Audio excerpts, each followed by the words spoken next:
সৈয়দ আবু জাফর উচ্চ বিদ্যালয়ের অনলাইন শ্রেণীকক্ষ থেকে সকলকে স্বাগত জানাচ্ছি। প্রিয় নবম এবং দশম শ্রেণীর বিজ্ঞান বিষয়ের শিক্ষার্থীবৃন্দ, তোমাদেরকে আমি রসায়ন ক্লাসে স্বাগত জানাচ্ছি। প্রিয় শিক্ষার্থীবৃন্দ, আশা করি সকলেই ভালো আছো। তোমরা যারা আমাদের এই লাইভ ক্লাসে বা আমাদের এই যে সৈয়দ আবু জাফর উচ্চ বিদ্যালয়ের লাইভ ক্লাসে সংযুক্ত ছিলে, তারা নিশ্চয়ই জানো আমরা রসায়ন বিজ্ঞানের ষষ্ঠ অধ্যায়ের যে বিষয়বস্তুগুলো আছে সেগুলো কিন্তু আমরা ধারাবাহিকভাবে উপস্থাপন করে আসছিলাম। প্রিয় শিক্ষার্থী বন্ধুরা, তারই ধারাবাহিকতায় আজকেও তোমাদের সামনে একটি বিষয় নিয়ে উপস্থিত হয়েছি। আমি সৈয়দ সাইফুল ইসলাম, প্রধান শিক্ষক, সৈয়দ আবু জাফর উচ্চ বিদ্যালয়। প্রিয় শিক্ষার্থী বন্ধুরা, আজকে তোমাদের সামনে যে বিষয়টি নিয়ে উপস্থিত হয়েছি সেটি হচ্ছে উৎপাদের শতকরা পরিমাণ হিসাব।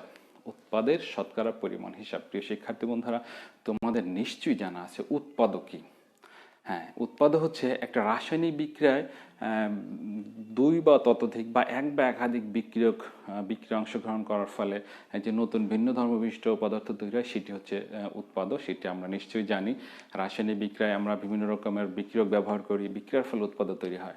প্রিয় শিক্ষার্থী বন্ধুরা, এই সংক্রান্ত বিষয়ে আমরা বিগত ক্লাসগুলোতে পড়েছি। আজকে আমরা যেটি দেখতে চাচ্ছি, ধরো পানি উৎপন্ন করার জন্য হাইড্রোজেন প্রয়োজন এবং অক্সিজেন প্রয়োজন, এবং আমরা হিসাব করে দেখেছি যে পানি উৎপন্ন করার জন্য যে হাইড্রোজেন কতটুকু লাগবে, অক্সিজেন কতটুকু লাগবে একটা নির্দিষ্ট পরিমাণ পানির জন্য। যেমন 1 মোল পানি অর্থাৎ 18 গ্রাম পানির জন্য 2 গ্রাম হাইড্রোজেনের প্রয়োজন এবং 16 গ্রাম অক্সিজেনের প্রয়োজন। এটি আমরা কিন্তু জানি যে লিমিটিং বিক্রিয়ক থেকে এটা আমরা হিসাব করতে পারি। কিন্তু প্রিয় শিক্ষার্থী বন্ধুরা, সকল ক্ষেত্রেই কিন্তু এই যে বিক্রিয়ক যেটি ব্যবহার করা হচ্ছে এটি কিন্তু 100% বিশুদ্ধ পাওয়া যায় না। প্রকৃতিতে এই যে বিক্রিয়ক সমূহ সাধারণত 100% শতভাগ বিশুদ্ধ পাওয়া যায় না। যদি সেটি পাওয়া যেত তাহলে সেই বিক্রিয়ককে আমরা বলতে পারতাম অ্যানালার। হ্যাঁ শিক্ষার্থী বন্ধুরা, সাধারণত আমরা 99% বিশুদ্ধ করতে পারি পদার্থকে, এবং সেই 99% বিশুদ্ধ পদার্থকে কিন্তু আমরা অ্যানালার বা অ্যানালার পদার্থ বলতে পারি অথবা অ্যানালার গ্রেড বলতে পারি। প্রিয় শিক্ষার্থী বন্ধুরা, যে বিক্রিয়ক, তোমরা হয়তো বলবে তাহলে এই বিক্রিয়কগুলো বিশুদ্ধ করার কোনো পদ্ধতি আছে না? হ্যাঁ, অবশ্যই আছে। এই অবিশুদ্ধ পদার্থগুলোকে কিন্তু আমরা পাতন, আংশিক পাতন, তারপর হচ্ছে ক্রোমাটোগ্রাফি ইত্যাদি প্রক্রিয়ার মাধ্যমে আমরা বিশুদ্ধ করতে পারি। প্রিয় শিক্ষার্থী বন্ধুরা, যদি একাধিক প্রক্রিয়ায়ও যদি আমরা এই অবিশুদ্ধ পদার্থকে বিশুদ্ধ করতে চাই বা করি, তাহলেই কিন্তু শতভাগ বিশুদ্ধ বিক্রিয়ক পাবো না। আর যখন বিশুদ্ধ বিক্রিয়ক পাবো না, তখন ওই যে হিসাবটা করেছিলাম লিমিটিং বিক্রিয়ক থেকে, আমরা যদি বাস্তবে বিক্রিয়া অংশগ্রহণ করাই সেক্ষেত্রে কিন্তু আমাদের উৎপাদের পরিমাণ ওই হিসাব থেকে কম পাওয়া যাবে। প্রিয় শিক্ষার্থী বন্ধুরা, এখন কি পরিমাণ কম পাওয়া যাবে সেটি আমরা একটা সমীকরণ সাহায্যে বের করতে পারি। প্রিয় শিক্ষার্থী বন্ধুরা, তাহলে আমরা লিখতে পারি উৎপাদের শতকরা পরিমাণ কিন্তু আমরা একটা সমীকরণ সাহায্যে ব্যবহার করতে পারি। উৎপাদের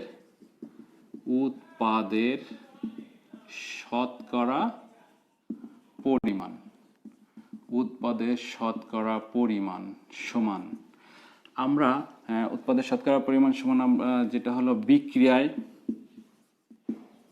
বিক্রিয়ায় প্রাপ্ত, সমীকরণটা লিখতে পারি বিক্রিয়ায় প্রাপ্ত প্রকৃত উৎপাদের পরিমাণ গুণ 100 বাই হচ্ছে হলো বিক্রিয়া সমীকরণ, অর্থাৎ সমীকরণ থেকে হিসাবকৃত উৎপাদের পরিমাণ। এই যে সমীকরণ, এই সমীকরণ থেকে কিন্তু আমরা উৎপাদের শতকরা পরিমাণ হিসাব করতে পারি। প্রিয় শিক্ষার্থী বন্ধুরা, আমরা একটি উদাহরণ দিয়ে আমরা একটি বের করে দেখব কিভাবে বিক্রিয়ার শতকরা হিসাব করা যায়। যেমন শিক্ষার্থী বন্ধুরা, তোমাদেরকে এরকম বলা হলো ক্যালসিয়াম কার্বনেট CaCO3 কি 80 গ্রাম ক্যালসিয়াম কার্বনেটকে দেওয়া হলো তোমাদেরকে, এবং তোমরা কি করলা, একটা ল্যাবরেটরিতে এটা তাপ দিয়ে বিয়োজিত করে আমরা যে উৎপাদ হিসাবে সেটা পেলাম কত, 39 গ্রাম ক্যালসিয়াম অক্সাইড, এটি আমরা পেলাম। প্রিয় শিক্ষার্থী বন্ধুরা, 80 গ্রাম ক্যালসিয়াম কার্বনেটকে উত্তপ্ত করে আমরা পেয়েছি কতটুকু, 39 গ্রাম ক্যালসিয়াম অক্সাইড।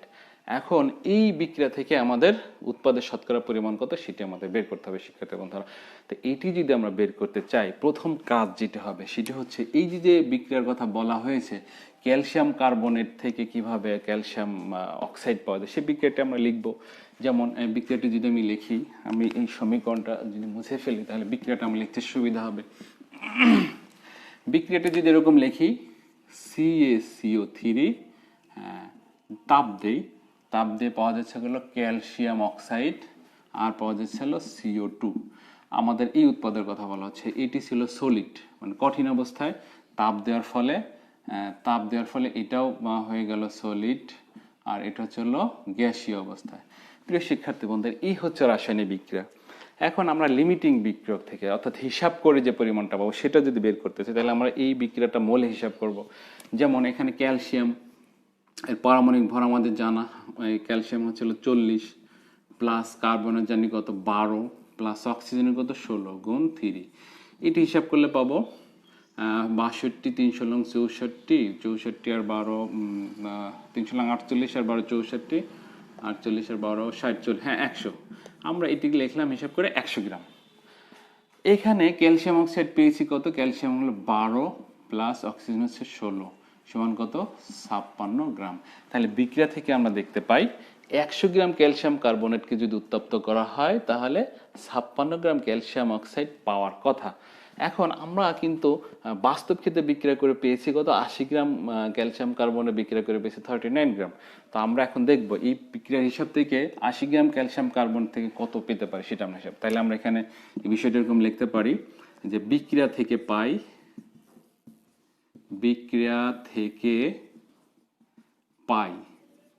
কি পাই শিক্ষার্থী বন্ধুরা, বিক্রিয়া থেকে পাই 100 গ্রাম ক্যালসিয়াম কার্বনেট, 100 গ্রাম ক্যালসিয়াম কার্বনেট থেকে CaO পাওয়া যায়, CoA অর্থাৎ ক্যালসিয়াম অক্সাইড পাওয়া যায়, কতটুকু পাওয়া যায় 56 গ্রাম, রাইট 56 গ্রাম।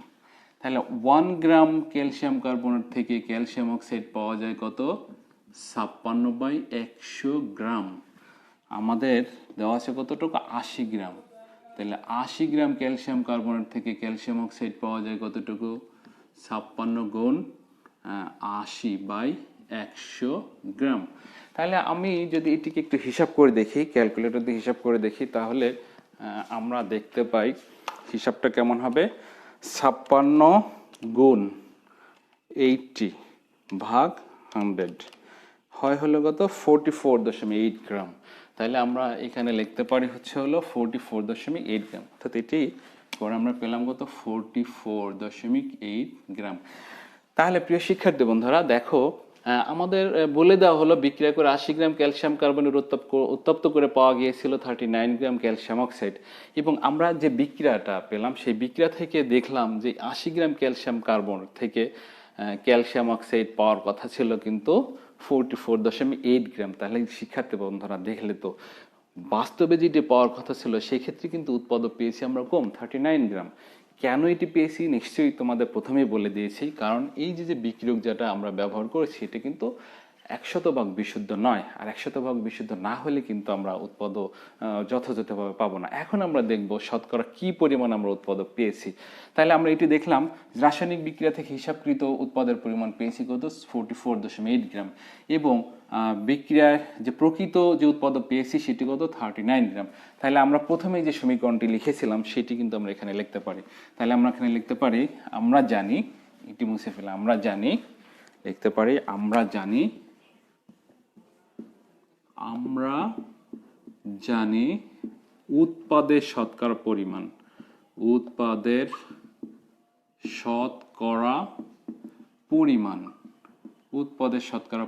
সমান কত, আমরা যেহেতু এটা আমরা লিখেছিলাম সেটা আমরা এখানে লিখি বিক্রিয়া থেকে প্রাপ্ত প্রকৃত পরিমাণ যেটা। তাহলে বিক্রিয়ায়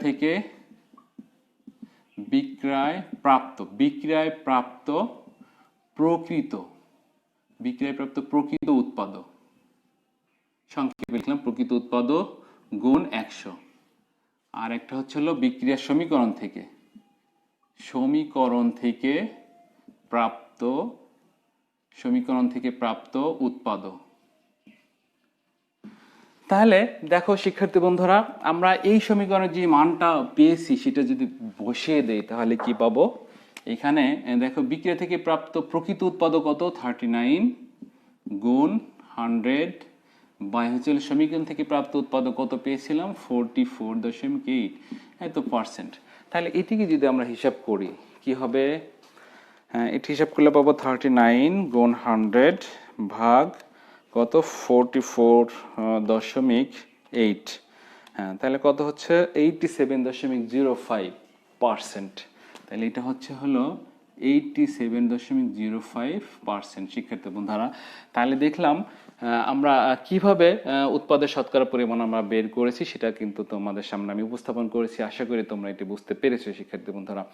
এবং আরেকটা জিনিস আমরা কিন্তু এখানে পেয়েছি যেটা হলো অ্যানালার বা অ্যানালার গ্রেড। বলেছিলাম যে প্রকৃতিতে যে বিক্রিয়ক বা পদার্থগুলো আমরা পাই সচরাচর সেগুলো কিন্তু শতভাগ বিশুদ্ধ নয়। তবে যদি কাছাকাছি অর্থাৎ 99% বিশুদ্ধ কোনো পদার্থকে আমরা পেতে পারি তাহলে কিন্তু তাদেরকে আমরা অ্যানালার বা অ্যানালার গ্রেড বলতে পারি।